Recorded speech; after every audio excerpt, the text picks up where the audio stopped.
I am the Deputy Director for Early Learning at the Hunt Institute.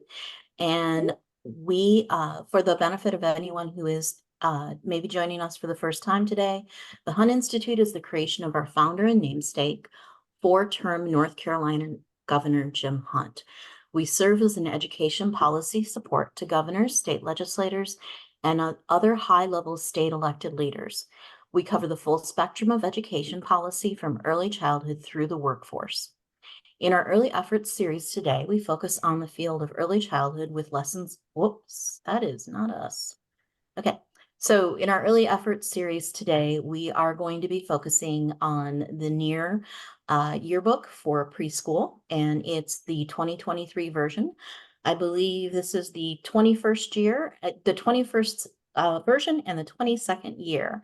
And we are very excited today to be joined by Lieutenant Governor Howie Morales of the state of New Mexico, Dr. Stephen Barnett, Board of Governors Professor and Senior Co-Director of the National Institute for Early Education Research at Rutgers University, or NIEER, and Dr. Allison Friedman Crost, Assistant Research Professor at NIEER and Associate Director for the Policy Research. And before we begin, I want to go over a few quick housekeeping items. Later in the hour, we will share some of your questions. So if you would like to contribute a question, please use the Q&A function in the Zoom toolbar. Also, please know that today's session will be closed caption. You can access those settings at the bottom of your screen.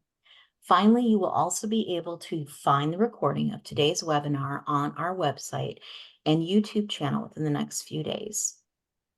So we're going to kick off our questions today with Dr. Stephen Barnett. Dr. Barnett, the State of Preschool Yearbook is entering its 22nd year. Please share with us a little bit of the history and the purpose of the yearbook, as well as your key takeaways this year. Thanks, Holly, and thanks everyone for joining us. The State of Preschool is really a survey. It's a partnership with the state preschool administrators. We ask them literally hundreds of questions every year. And if they didn't partner with us on this, there's no way we could do this. It's a census of state-funded preschool. Everybody participates. We started it back in 2001 with the goal of bringing greater transparency to public preschool education, of bringing greater attention to public preschool education, and sparking dialogue and sharing, and perhaps a little competition across the states. Our focus every year has been on three main issues: enrollment, what percentage of the children are getting served; quality standards, we identify 10 benchmarks for the minimums we think states need to be in the game in terms of producing good long-term benefits for early learning and development; and funding, right? You can enroll all the kids and have the highest standards in the world. If you don't give the early childhood professionals the resources they need to do that job, it is just not going to happen. So we focus on those three things. The latest yearbook is for the 22-23 school year. So we're 1 year behind the current year. What do we find? Well, the states across the nation have essentially emerged from the pandemic stronger. We talked about Build Back Better, federal efforts to that. We're mixed, but states moved ahead. And so at the state level, we have the highest percentages of 3- and 4-year-olds served ever: 7% at 3, 35% at 4. We have the most states with the highest number of benchmarks, and we have the highest level of spending, and including spending per child. Since that spending per child number has basically been flat for 20 years, that increase was a really big deal. Now, of course, this was not even across the states. As some states moved ahead, other states didn't make any movement at all. All right. And so we have, congratulations are in order for states as a whole. But when we look at individual states, we see this widening of opportunity gaps across the states. There's a new wave of states, including New Mexico, that's moving ahead with universal preschool. That includes also California, Hawaii, Colorado, Illinois, Michigan, and New Jersey. But we have 15 other states that enroll less than 10%. Like that's not even a third of the national average of their 4-year-olds, and 6 of those don't enroll any. We have a substantial number of states that meet 9 or 10 of the benchmarks. Some of them even surpassed benchmarks substantively. But a third of the kids are enrolled in programs that don't even meet half of the benchmarks. When we look at funding, the leading states spend over $15,000 per child. At the same time, we have 11 states that spend less than $5,000 per child. Right? So this is just a hugely disparate picture, and states can learn a lot by looking at their neighbors. It's not like there are these regional, right? Everybody in the Northeast is doing well. Everybody in the West is doing poorly. No, most states can look to a neighbor who's doing really well, right? For example, if Utah were to look at New Mexico, there are a lot of lessons there. Although to be fair, I would say most states could learn some lessons from New Mexico. We're going to hear about that. Thank you, Dr. Barnett. Dr. Friedman Krause, you said this is a time for big decisions for little kids. What are the critical challenges you see states facing as they move forward from 22-23 school year? Great, thank you. So as Steve mentioned, NIEER's 2023 State of Preschool Yearbook had some good news in it this year. States have mostly recovered from the pandemic, albeit unevenly, and reached some all-time highs. So this really positions states to tackle some of the critical, long-standing preschool challenges in the years ahead. How states rise to the occasion or don't can dramatically affect the future state of preschool in the United States. In order to improve early education opportunities for young children and their families, NIEER's identified 7 policy decisions that all states, in the absence of any state action, cities and districts as well, should consider now. And I'm going to talk through each of these decision points. First is access or enrollment. Will more states commit to universal preschool, also called preschool for all? What timeline will they set for accomplishing this? Will states ensure that children from low-income families are included? History shows us that when programs expand, children most at risk who need quality of the preschool the most are often left out. As Steve mentioned, there's a new wave of states working towards preschool for all, supported by new laws, including New Mexico, as well as Colorado, California, and Hawaii. There are other states like New Jersey, Illinois, and Michigan that have governor support for preschool. And then there's another set of states that aren't necessarily committed to universal programs, but have been slowly growing their high quality preschool models, continuing to maintain this focus on quality. And that includes Alabama, Mississippi, and Rhode Island. The second critical choice right now is about funding. How much of an investment in preschool will states make? Will states appropriate enough money to meet their commitments to access? And will states spend enough per child for an educationally effective quality program? Will this funding support adequate teacher compensation, reasonable class sizes, and a full school day? Importantly, how will states' fiscal commitments to preschool hold up in the future fiscal environments? We saw in the latest yearbook that New Jersey and California both had large increases in preschool funding, but both states are facing some budget uncertainties. Our third choice concerns the age at start of preschool, or the number of years of preschool provided. Every year life matters, and 2 years of quality preschool can have larger impacts than only 1 year. Will more states invest in universal preschool starting at age 3? Currently, only the District of Columbia and Vermont do this. New Jersey, Illinois, and Arkansas offer preschool starting at age 3, but they're far from universal programs. New Mexico has recently expanded access to preschool at age 3 and is working towards universal preschool starting at age 3. The fourth issue concerns mixed delivery.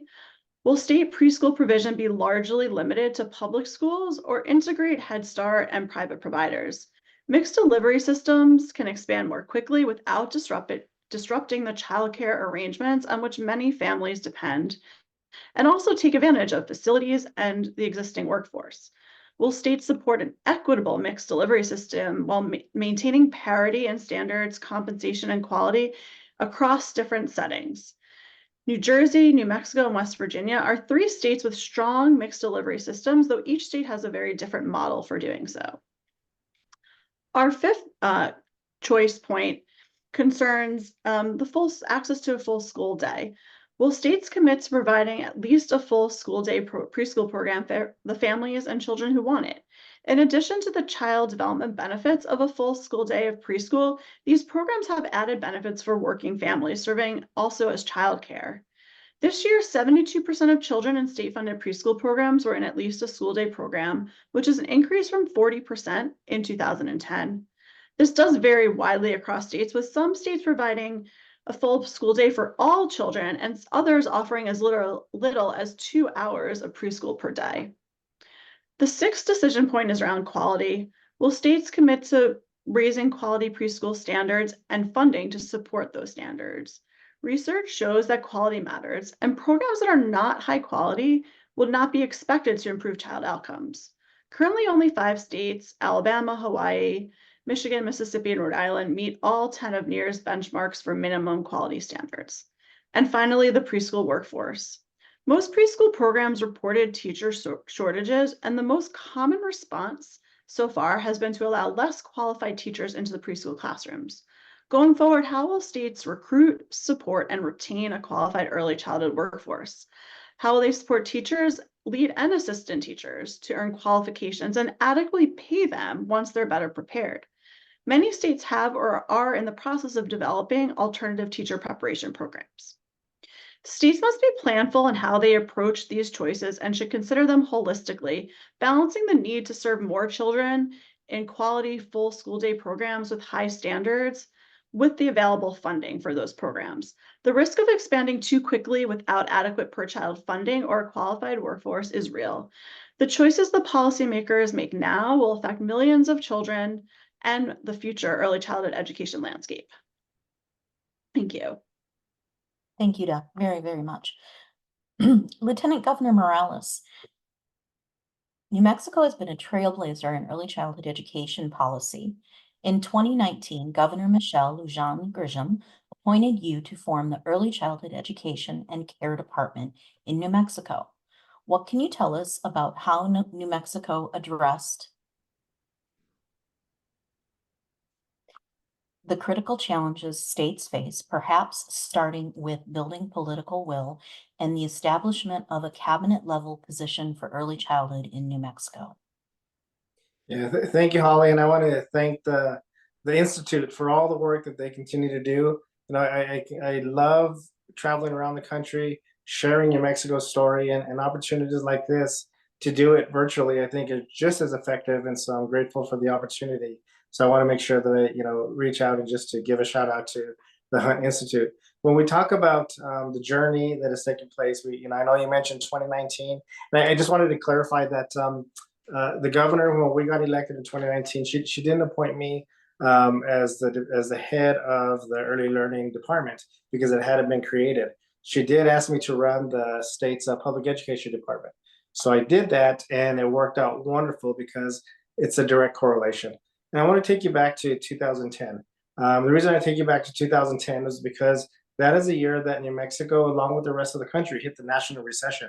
And I can remember being in the Senate at the time and being in the Finance Committee, where I would often talk to people across the education spectrum. And it's not that anybody was being greedy or wanting just to look out for themselves. They were just wanting to survive in the looming budget cuts that were going to come in. And I would talk to advocates of early childhood, higher ed, K-12, and even adult basic education. And when we would have those discussions, as a finance member, I would ask, can you please give information like where we can cut to have a balanced budget? And all too often the answer would come back said, I don't know, but please don't cut us. And at that moment, I made a commitment that I was going to make sure that everything that we do in regard to education is not going to separate between K-12, higher ed, adult basic ed, or early childhood. And what we saw was that early childhood, although at the time didn't get the funding that we definitely have now, it was something that really stood out to me.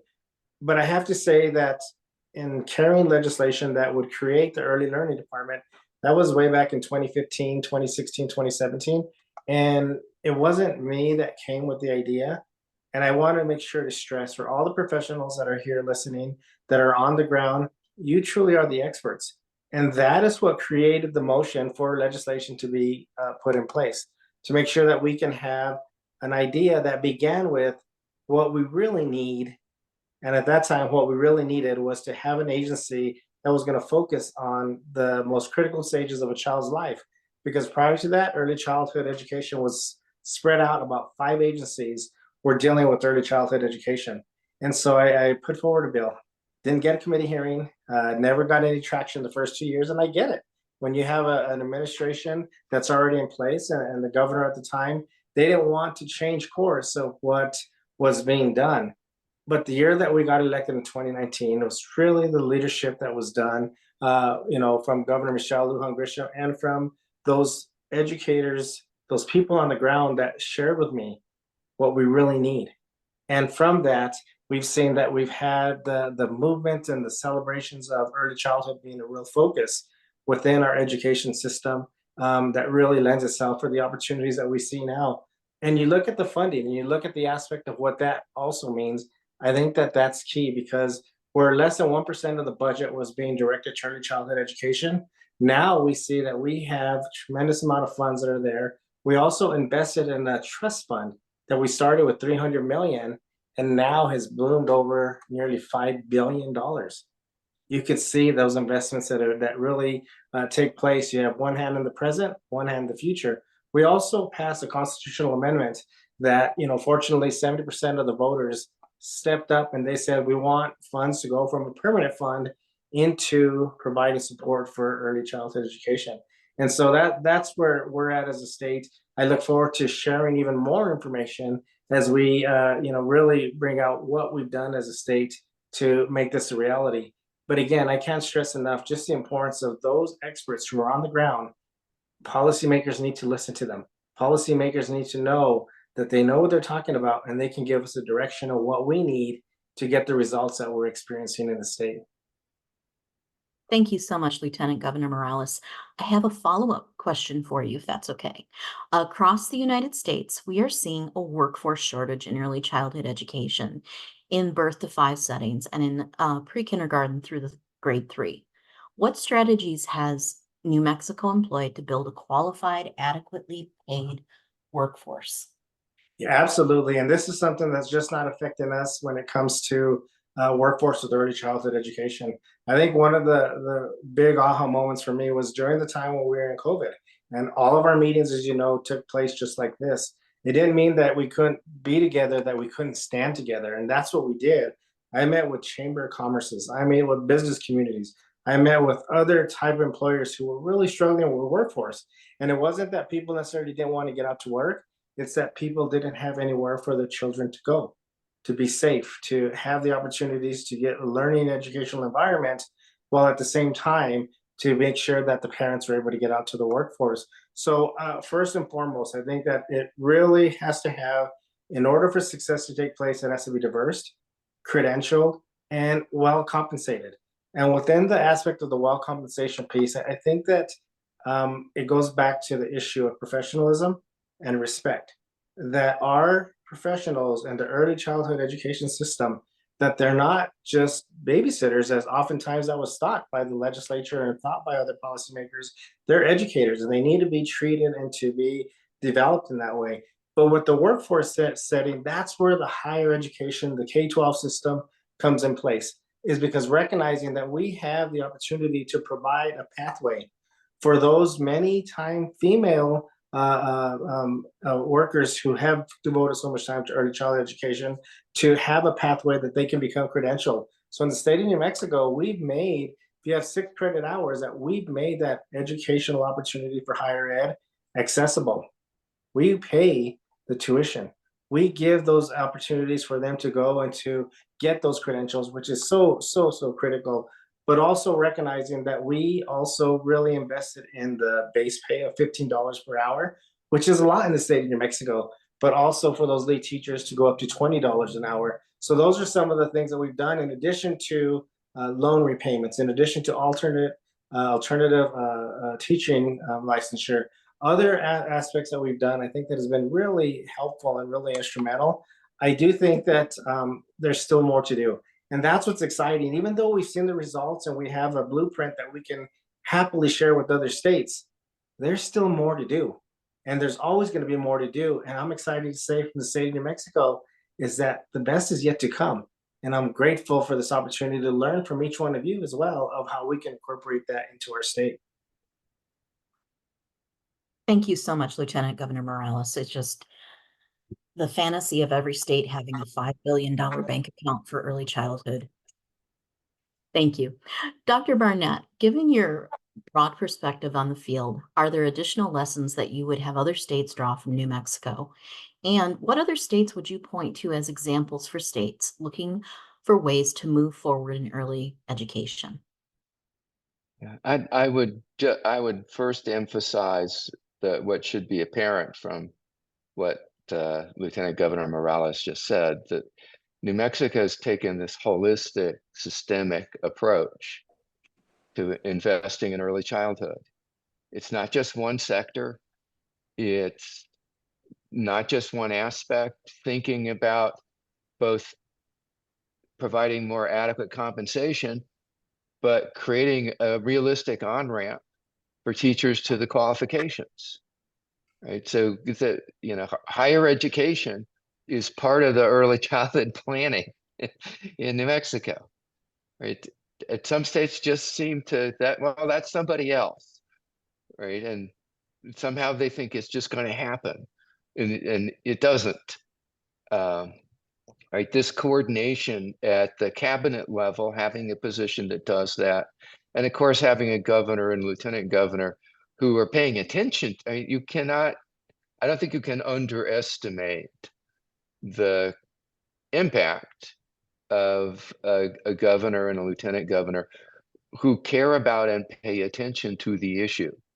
Yes, the ideas come from experts in the field, but if no one's listening, it doesn't matter. So that, there are a lot of lessons there, including this building, this continuous improvement of quality while you're expanding, not prioritizing seats and saying, well, we'll get to fixing the quality of those later. No, we're going to build quality while we're expanding the program to more kids. Transportation is another aspect that a lot of states don't provide any transportation at all. Especially in states with rural populations, that if you're not providing transportation when there are vast distances to be covered, you're not providing access, right? So again, that goes back to that systemic view. Other states, we're very proud of our program here in New Jersey. Quality wise, I think it's arguably the best preschool program on the planet. We have maximum class size of 15 with a highly qualified teacher and assistant and a continuous improvement system. But California, with their rapid expansion of TK and figuring out how to use TK that's a model that other states could follow. And then, states as different as Michigan, Alabama, and Vermont all have lessons. Vermont rapidly getting to all of the 3-year-olds, Michigan and Alabama hitting all the benchmarks for teacher class size, continuous improvement. At Alabama has had such an emphasis on building quality, ensuring that programs have the resources, and that's not just adequately funding them day in and day out, but providing dedicated resources for startup, realizing that as you're building a program, there are some hurdles to get over to get something established. It's not just moving along business as usual when you're creating new programs. Alabama renamed their program First Class to celebrate. I like to say that preschool in Alabama is going to give football a run for its money as the leading source of state pride. Maybe it's a fantasy that we're going to get there, but if it runs a close number 2, I think the state can be pretty happy with that. And understanding how the business community, understanding the allies. Lieutenant Governor Morales talks some about all of the groups that he reaches out to. The business community in Alabama and their commitment to improving productivity and the well-being of their future customers and workers was one of the key reasons for making an investment in preschool in Alabama. And I think there's some other states that don't get so much attention, whether it's states who've been doing universal pre-K for a long time, like Georgia, Oklahoma, or states that have sort of crept up there quietly, like Maine and Iowa, who may not be thought of as leaders in universal preschool, but they are today. Thank you so much, Dr. Barnett. Dr. Friedman-Krause, one of my favorite questions to ask people when I'm lucky enough to have a panel like this is, if you had a magic wand and you could tackle any problem with that wand, load it with any amount of money, what challenge would you want to tackle and why?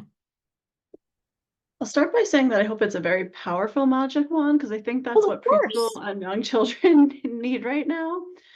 So I'd use the magic wand to reduce inequalities in access to quality preschool by raising the bar on access, quality, and funding for all children, right? We don't want to bring anyone down to make it equal. We want to bring everybody up. It's a lofty goal, which is why right now, at least it seems like we need a magic wand to get it done. But making the right policy decisions for children at the local, state, and federal levels can also help accomplish that goal in reality.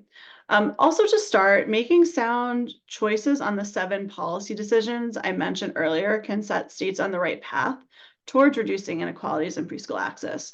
I would encourage states to look to other states, for example, of how they've tackled some of these issues. Steve pointed out some of these sort of state comparisons already.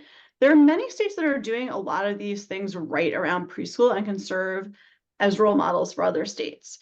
Conversations between state leaders across the states can be really fruitful. For example, when North Dakota started their best-in-class preschool program, they spoke to preschool leaders from Alabama's first-class preschool program. There's lots of lessons that can be learned from New Mexico. States don't necessarily need to reinvent the preschool wheel, but they can really try to adapt some successful preschool models that already exist in other states or even other cities to their own state context. But I don't think we're really going to move the needle on reducing inequalities in access to preschool without an investment from the federal government. Over the last 20 years of tracking access to state-funded preschool, inequalities have only grown as some states move ahead, we've talked about, but 6 states continue not to offer any state-funded preschool programs. So going back to 2002, states served 3% of 3-year-olds and 14% of 4-year-olds in state-funded preschool. In 2023, these numbers increased to only 7% of 3-year-olds and 35% of 4-year-olds. Even when we include Head Start, most children in poverty still don't have access to preschool. The numbers are even lower when you look at access to quality preschool. Early education opportunities still largely depend on your zip code, and they shouldn't. Realistically, at the national level, there's little prospect of achieving universal high quality preschool for 4-year-olds in our lifetime without big accelerated changes. And universal access for 3-year-olds seems almost impossible to even talk about right now. Maybe that will change. So it's concerning that it's also concerning, as Steve mentioned this, in the last 20 years, state spending per child enrolled in preschool has been essentially the same, around $7,000 adjusted for inflation. We've really seen little movement there, and it's not enough based on NIEER's estimates to support a quality full school day program that pays teachers adequately. So this is where the magic wand comes in. We need a sustained federal investment in preschool that supports and incentivizes quality state preschool funding, and we need it now. Children and families can't wait. NIEER estimates that another $30 billion is needed to raise quality, increase preschool access to serve 90% of 4-year-olds, which includes children served in Head Start, in full school day programs. This is more than double the current spending on preschool, which is about $13.8 billion, and it would be hard for states to do without federal support. If the federal government could offer states matching funds to help increase investments in quality, maybe this is within reach over the next decade or two. Specifically, we estimated that if the federal government invests $1.5 billion in year one, and adds $1.5 billion each year for 10 years, up to $15 billion in today's dollars, this would greatly help reduce inequalities in access across the country, with states matching the other half. So this would get us up to that $30 billion. Preschool has largely been a bipartisan issue at the state level, with leaders from red and blue states. Steve mentioned many of these. But in today's political climate, it does feel like it might take a magic wand to really make this happen. It's a presidential election year, so in the absence of a magic wand, let's try to make sure that early childhood education can be a key policy issue going forward. Thank you so much. Everything you said, I want to find a wand for you now. So I'm looking over the questions in our chat, and we have a lot of phenomenal questions, but a lot of them are revolving around the idea of a mixed delivery system. And how that mixed delivery system would work. And NIEER just published a report that came out last month on family childcare and public preschool. And so I wanted to throw this question to Dr. Friedman Krause or Dr. Barnett. Could you talk a little bit about that report and how it intersects with the yearbook? Steve, you want to take this, or you want me to start? Why don't you start? Okay, so I'll caveat my response with that I'm not an author on that report, but we do, we've done a lot of work, and I know mixed delivery is a very hot topic right now, as it should be. NIEER did publish another report about a year ago that looks across mixed delivery systems in a set of 5 or so states to show different models of how state mixed delivery systems work using, I'm not going to get them all right, but I know New Jersey, West Virginia are both in there as examples of different models. Turning to family childcare, a lot of people have been interested recently in how family childcare can intersect with state-funded preschool. There are a set of states. Many states do allow for family childcare within state-funded preschool. A smaller number of states are actually doing it, and they're generally not serving a lot of children in family childcare. You may think it would be less expensive, but it's likely not a less expensive model, though it is a model that may meet needs of families. And the report that NIEER put out, or I know we've done several different reports lately on family childcare, does talk about the sort of ingredients for success. And so making sure the teachers are supported, which is a lot harder to do to deliver professional development for one teacher in one family childcare home than when you have a set of teachers in one program. So thinking about models to support teachers, I think, is really important way to do it. And I will see if Steve has anything to add on that. The key is to just start with what is it that the children and families need, right? How are we going to best meet their needs? And for some, the best approach will be family childcare, because they're like, if you're in an isolated rural area, for example, there may not be enough for a center-based program within reasonable driving distance. The mistake is to think this is going to be, right? People seem to look at it and think we're going to save money by doing this. That's not going to happen. right? It's at least as expensive because of the logistics, probably more expensive than average. Now, for, again, remote rural populations, it may be the least expensive option, but it's not cheap, right? We're not trying to do this on the backs of low wages for people that are poorly compensated. That's not an effective educational solution for anyone. And it's a general problem in the mixed delivery system. Too many places that have the mixed delivery system have done it in a way that creates two-tier system where those in the private sector are not paid as well, are not supported as well. That's not just unfair, it's bad for kids and families. We're not giving them what we've promised.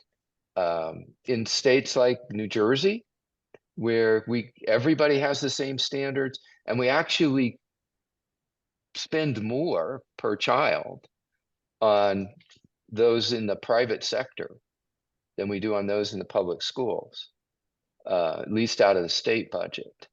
There's no difference in quality. It's the same. But the teachers don't think of themselves as in different systems. If you ask a teacher in a New Jersey for-profit or a program run by the Archdiocese of Newark, they're likely to tell you they're a public school teacher. They don't work for the public schools, but they're part of public education. They have the same respect, the same qualifications, the same pay. They view themselves as just the same as any other teacher. And in terms of how they're treated and how well they perform, they are the same as any other teacher. And that's that's the goal that we ought to have for mixed delivery systems, that it is uniformly high quality and that we meet differing needs, right? So, and a lot of times it is easier to provide wraparound childcare. It's not even a wraparound, it's more integrated in a private provider setting.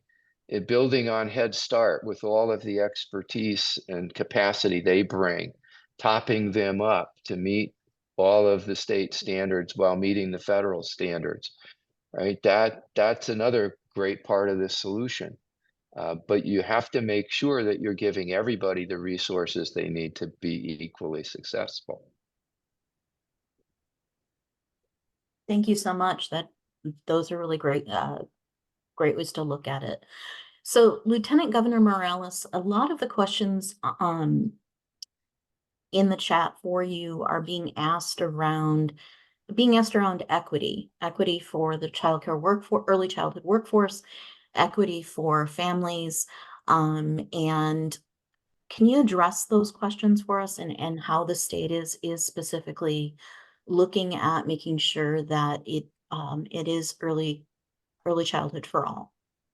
Yeah, absolutely. And so that was one of the biggest challenges that we faced in trying to create the department, because you had your private providers, you had your public providers, and really the discrepancy that was in place and still exists to some extent of the compensation for our professionals, but also recognizing that we wanted to have that access for everyone. I live in New Mexico. We have a very diverse, very rural population that also incorporates many of our tribal communities and our colonias communities, which are 150 miles from the border of Mexico. So with that being in mind, is trying to ensure that we have access for our workforce and to have the compensation that's necessary as treating them as professionals, because that is a challenge oftentimes when they can go into the public schools and the public sector side of it, to be getting a New Mexico teacher a compensation as opposed to what may be done, in the private sector. That has been a challenge, and that was the biggest hurdle that we had to overcome in creating the department. But again, it was the partnerships that we worked together with many of our labor unions, our business communities, to ensure that we weren't shutting down any of these centers and creating more slots available. I think that was key. Also recognizing that as we work towards the universal free childcare, is recognizing in the state of New Mexico for a family of four making 128,000, that is going to be fully accessible, and that is critical. This cannot have happened without the collaboration with our early care department secretary, Elizabeth Droginski, who does amazing work, but working together with our public education department secretary, and then all of our people throughout the state. And that is, I think, one of the biggest blessings that we've had when we talk about working towards equitable access and opportunities, is that we see that there's a network that's created across the state of New Mexico where they're truly working together for what's best in their communities, whether it's in tribal community, whether it's in a rural area or in the bigger cities within our state, that there is that access that's there. But again, that's probably one of the biggest hurdles that I think states may encounter.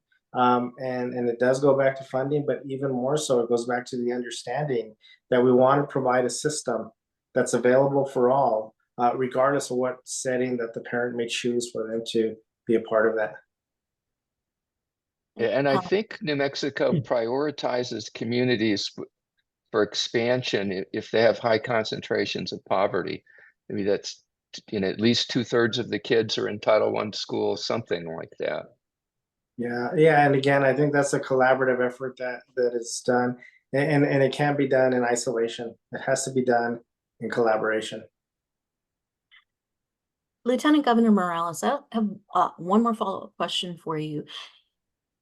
In listening to what has happened in your state since it sounds like 2010 and the growing momentum, since these changes have been put in place, are there any studies being done or any research being done on the statewide impact? I'm thinking of the Perry Preschool project.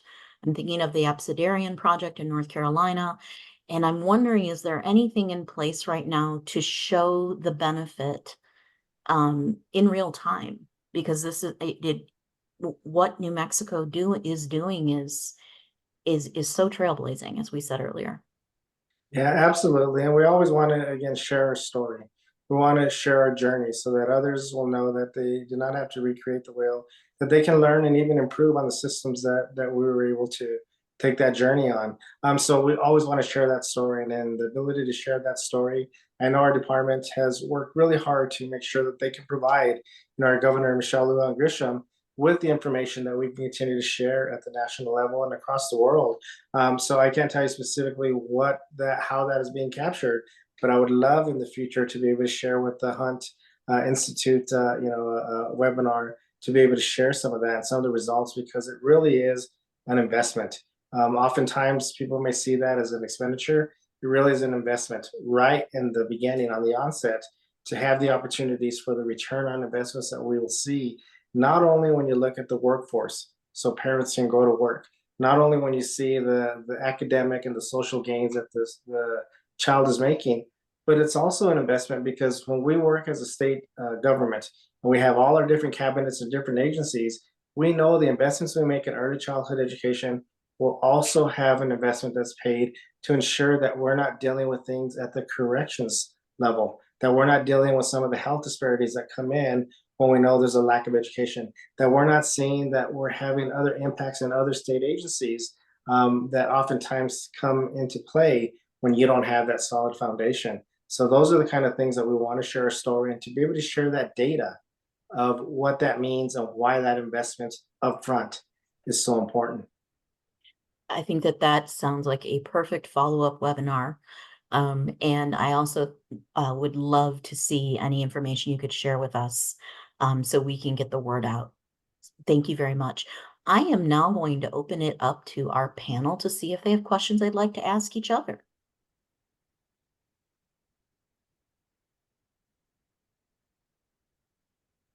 But we've talked a lot about what New Mexico has done so far. I'd be interested in your perspective on two things, and feel free to answer either or both. One is what are the opportunities, challenges next for New Mexico as you move forward? And we have a presidential election in 6 months. What do you think is the potential for preschool and early childhood education to be an issue in the election? Yeah, absolutely.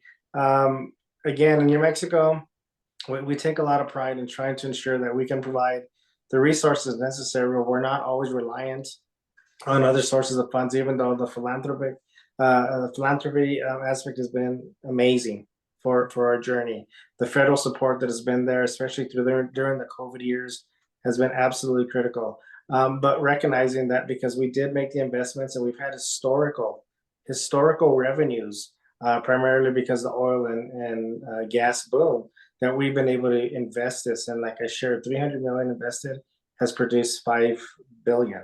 When you look and see our early childhood permanent fund, the funds that go there, I think that we've done a good job taking care of it. Now, it's important that when we have policies, regardless of political shifts that take place, that we have those policies that are in place, that they're making the case for themselves. And I think that is where I'm really proud of our state, that we really stabilize ourselves, put ourselves in a position that regardless of where the political winds may turn, that we recognize that we see the results in a bipartisan fashion.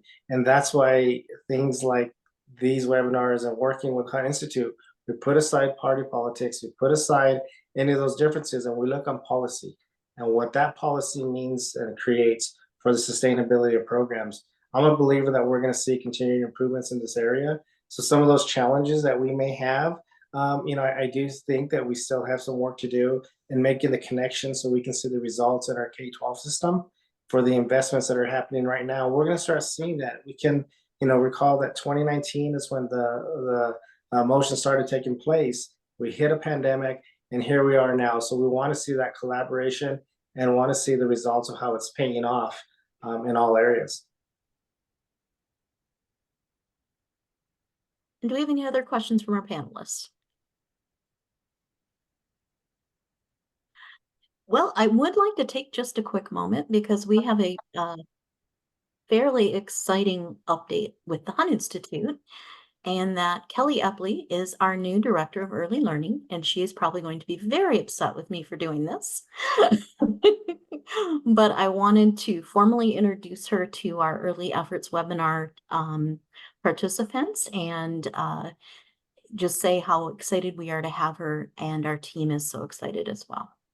Welcome, Kelly. Not upset at all, and I really appreciate you taking a moment to do that. It is just thrilling to be on this webinar with all of you, hearing your expertise and really digging into the reporting that you've been doing and the work that you've been doing, Lieutenant Governor Morales. My name is Kelly Epley, and yes, I'm the new Director of Early Learning for the Hunt Institute. I come from a strong childcare resource and referral background, strong background in universal pre-K, and just very proud to be here and be working with Hunt to do this work. And I have one more question. I'm going to throw it out to you, everyone on the call, on the panel here. So as we look at birth to 5, and we look at, as Dr. Freeman Krause brought up, the need for, the public will and funding and sustainable funding, what is your response to the concerns of early educators that birth to 3, if we have universal preschool and pre-K and it's publicly funded, many of our programs are supporting themselves on the funding that they receive from preschool and pre-K tuition. That's how they're running their infant toddler programs. What innovative ideas or what guidance or what would you say to those educators out there and that are very nervous about the reality of what this will look like tuition wise and being able to keep their programs open and running?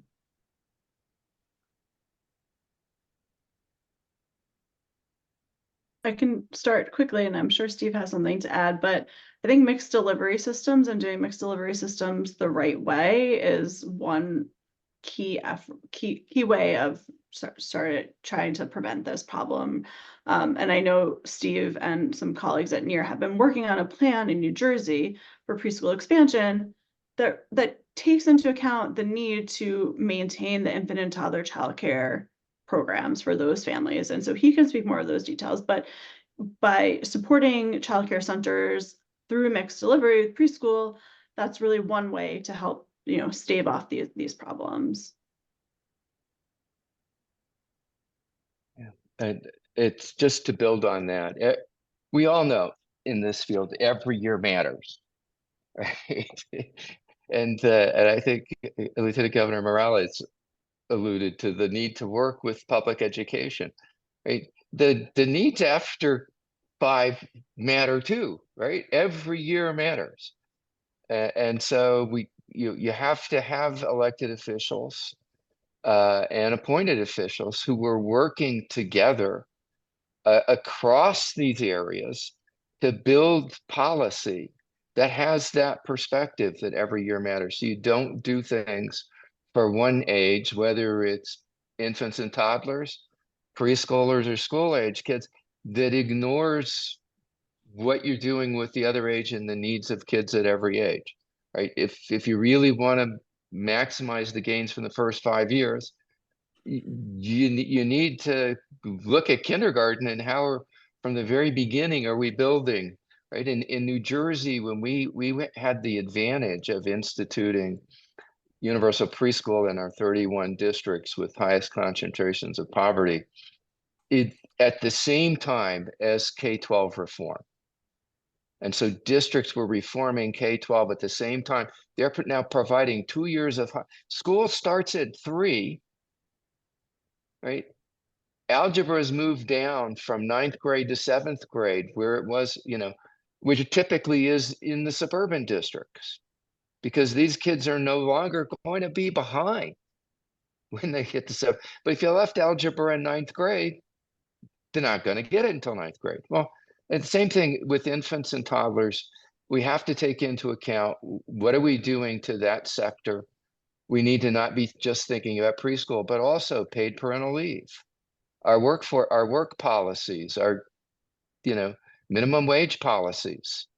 I mean, all of these things intersect with what's happening with infant toddler care.